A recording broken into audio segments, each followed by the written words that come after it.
So far. We've had 3 winners so far, and now Florida can start to send the real winner on to the victory in the future, and I hope it's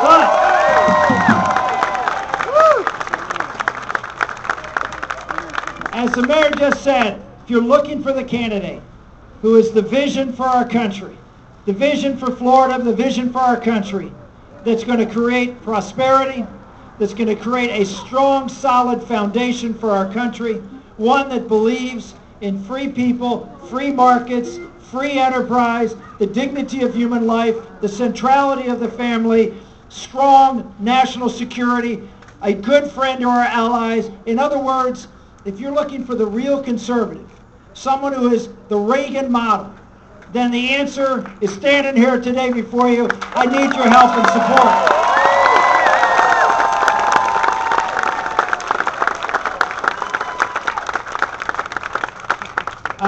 It is great. It is really great to be here. I mean, we felt very good about what happened in the last 24 to 48 hours at the end of the primary in South Carolina. We did pick up that win in Iowa that was a little belated, but nevertheless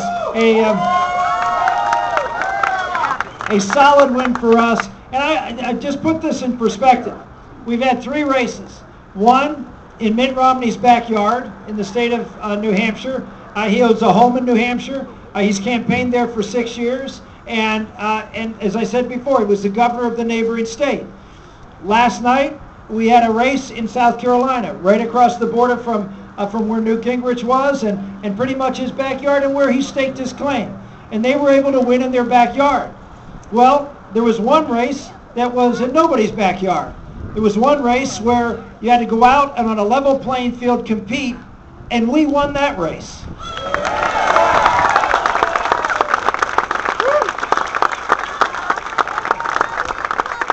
And we're going to go out and campaign all up and down the state of Florida. We believe, you can applaud any time when I say Florida, that's good. We believe our message, our track record, and our vision for the future, and the way we line up best. Look, this election's going to come down to who can best defeat Barack Obama and be able to do what's necessary to transform this country away from the statist model that Barack Obama has tried to impose on this country. Those are the 2 things. And say, okay, who do we want?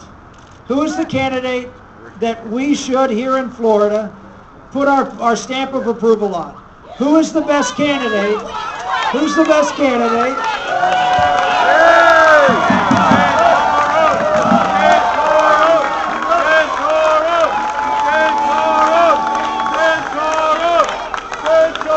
Thank you. I think you're getting the idea. Who's the best candidate?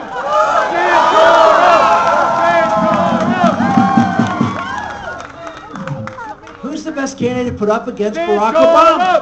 Right? Who? And the reason is you got to look at where this election is going to be held. Everywhere talks about, well, this is a national race. That's true. But there are about 10 or 12 states where this election is going to be won or lost. And we need to look at the 3 candidates and say, well, who has the ability to go up toe-to-toe with Barack Obama in the states that matter? Let's just be honest. You're getting it. Let's just be honest. South Carolina is not a swing state in a general election. All right? The swing states in the general election are, you know them. Obviously, number 1 biggest swing state in the country is Florida. There you go. All right? So number 1 is Florida. So you have a huge role to play here. So look at from the perspective of who's that candidate that can win Florida, that can win Pennsylvania, that can win Ohio, that can win Indiana, that can win Missouri, can win Iowa, Wisconsin, Virginia, North Carolina. Look at those states and look at what they have in common. Look at those states and look at where a candidate who's coming forward, what their background is, their background both personally and professionally, what their background is, what their policies were, how they work for the American people, and what the vision is for our country. You got to look at all of those things and say, well, who is the person that lines up best? Who is the best contrast and who has the message that can get the voters we need in these key states to be able to win this election.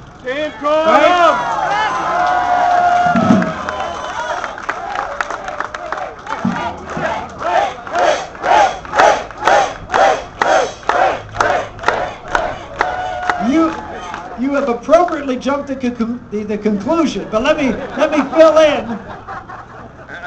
fill in why we're the best candidate to make that case and to win this election. We have 3 candidates in this race. Look at a record of someone who was governor of Massachusetts and, well, didn't necessarily govern all that conservatively. You look at someone who was Speaker of the House. And again, these are friends. I know them. They're good people. But when Newt was Speaker of the House, well, within 3 years, the conservatives in the House of Representatives tried to throw him out. And in the 4th year, they did. Why? Because he wasn't governing as a conservative. He didn't live up to all of the hype. If you look at what he tried to do and what he accomplished, it just didn't match with what he said. If you look at my career and you look at what we were able to do when I was put in a position of leadership, every conservative who wanted something done on the floor of the United States Senate and they were having trouble getting it, or they were having an issue to get their votes or get to the floor, they came to me. We were the conservative firebrand. We were the ones standing up and fighting, not just for national security conservatives, not just for economic, not just for moral cultural, but across the board every single day. We were the person that conservatives went to. I was the go-to guy. The bottom line is, you can't just look at what people say during a campaign. You got to look at what they do when they're put in a position of power. You have to look at what they do when the pressure is on. And let me assure you, the pressure will be on. And who are you going to trust when that pressure is on, when they're in that debate? It's great to be glib, but it's better to be principled. It's better to have all of your ducks in a row.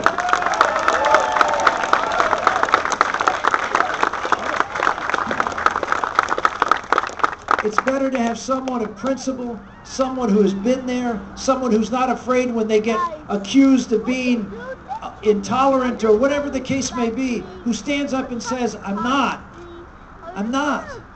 But I believe what I did was right. I believe that the principles of free people, free markets, free enterprise, I believe in the principles of building a great country from the bottom up, not the top down, is exactly what's best for America. Don't flinch.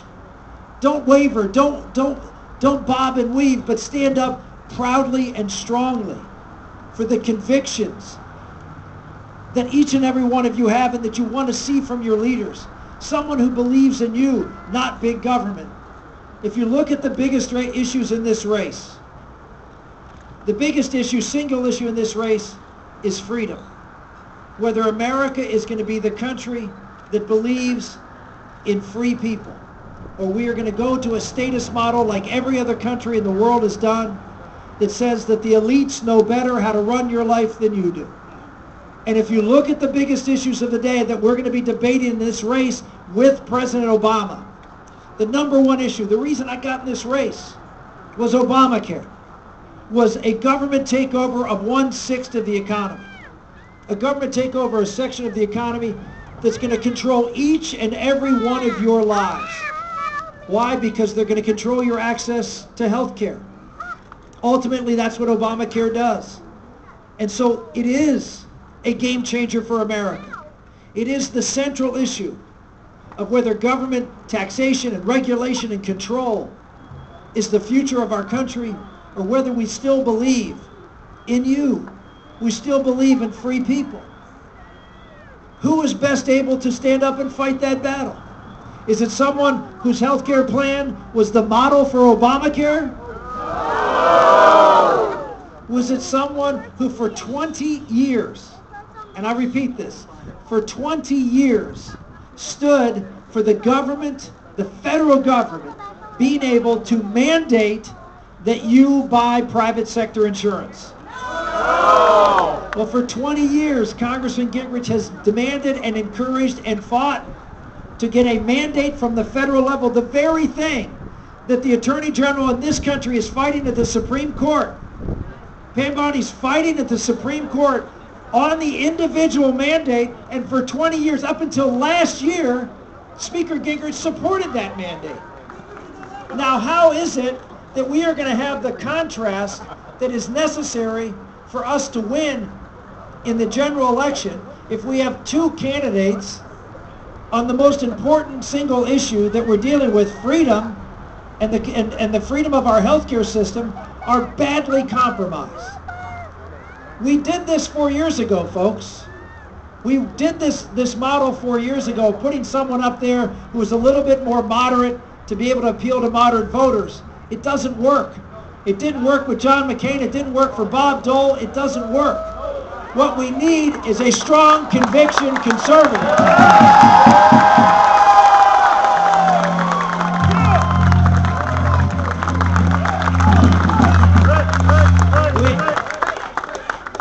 We don't need someone who sits on a couch with Nancy Pelosi. We don't need someone...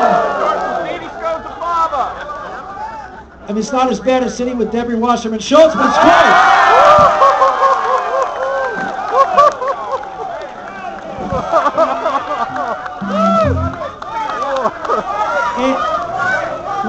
We need someone, it was easy. Think about this, folks.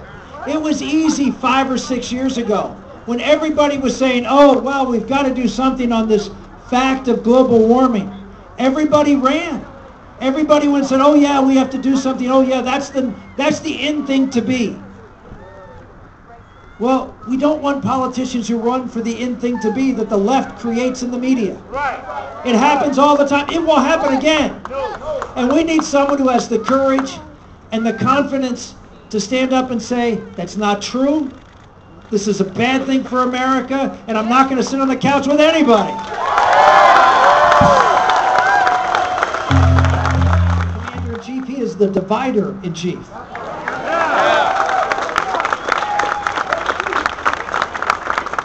He is someone that goes out every single day, just like he did on the Keystone Pipeline, and picks his political group that he's gonna be for, and divide it and try to say, oh, these guys, these folks over here are bad. They're folks who want to, who are into fossil fuels, which is a terrible thing, and it's always the good against the bad. A group that's for him pitting against another group. This is how the president wants to win this election, by dividing America up. By groups of people, by income, by ethnicity, by race. It's always about dividing for his own purpose. At the heart, the Constitution is the how of America. It's the operator's manual of America. But the why of America, who we are, is in the Declaration. Yes. And it's those words that all of you know and thank you, and learned when you were in school. Those words, we hold these truths to be self-evident, that all men are created equal. That's right. And endowed by their Creator with certain unalienable rights. Among them, life, liberty, and the pursuit of happiness. That's what makes America. It's not our Constitution which makes us different than every country in the world. France has had a constitution later on, certainly after the American Constitution, which was very similar to the American Constitution. What made our Constitution different was what rights it protected. You see, there are rights established here in the Constitution, but they were the rights, they weren't the fundamental rights. The fundamental rights don't come from the Constitution. They come from God. That's right. And so those fundamental God-given rights, and the Constitution is there to do the one thing. Everybody remember the movie City Slickers? Yeah. The one thing that Curly used to talk about. Not Curly from the Three Stooges, the other Curly. The one thing. I remember in that movie, the one thing was whatever that was to you. Well, America, it is the one thing for all Americans. What unites us. The Constitution was there to protect the God-given rights that you were given so you could pursue your dreams, You could live your life, reap the fruits of your labors, provide for yourself, your family, your community, serve the God that you were called to serve, and build a great country from the bottom up. Amen. That's what America is all about. It's what pulls us together.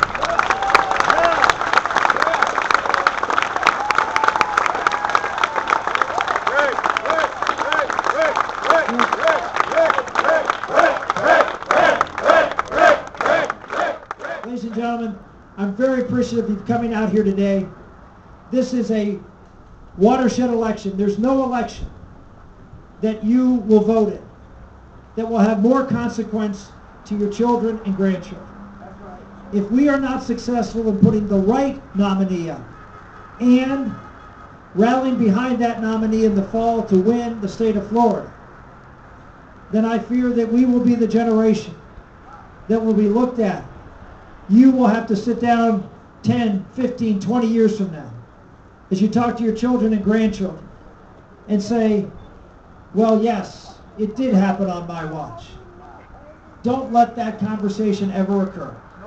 Do everything you possibly can to make sure that we have a principled constitution, limited government, strong national security, believing in the integrity and dignity of every human life, believing in the integrity of the family and marriage, believing in those foundational institutions of our society, that strong visionary can be our nominee. Don't shrink. Don't shrink. The last time we had a big election like this, where we had a president who was driving our country to decline both here at home and overseas, was in 1980. And in 1980, the people of Florida were asked to compromise, to take someone who was, well, not a conservative, but could win the election. Someone who was more moderate. Well, thank gosh, the people of this country, the people of Florida said, no, we're going to take someone who is exactly what America needs.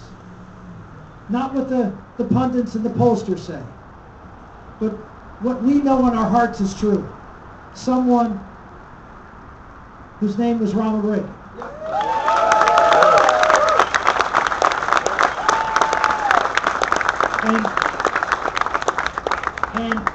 And it made all the difference. You ignored the pundits. You ignored the experts. And you chose Ronald Reagan before he was Reagan. We all can say, oh, well, Ronald Reagan, oh, he was great. And that's because we knew him as president now. But when the people in the Republican primaries across this country were told that they had to settle for less because this guy was too conservative, this guy was someone that would be a hard time winning an election. He wasn't electable. The biggest hit on Ronald Reagan was he was unelectable. He won 49 states.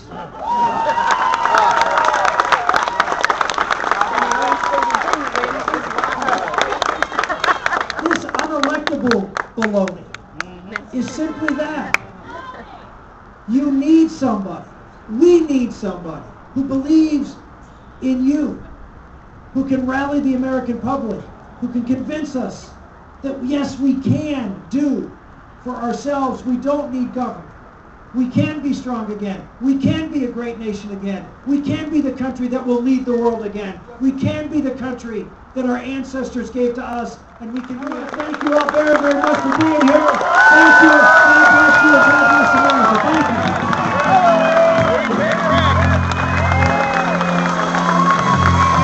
It's gonna come down and probably talk about it.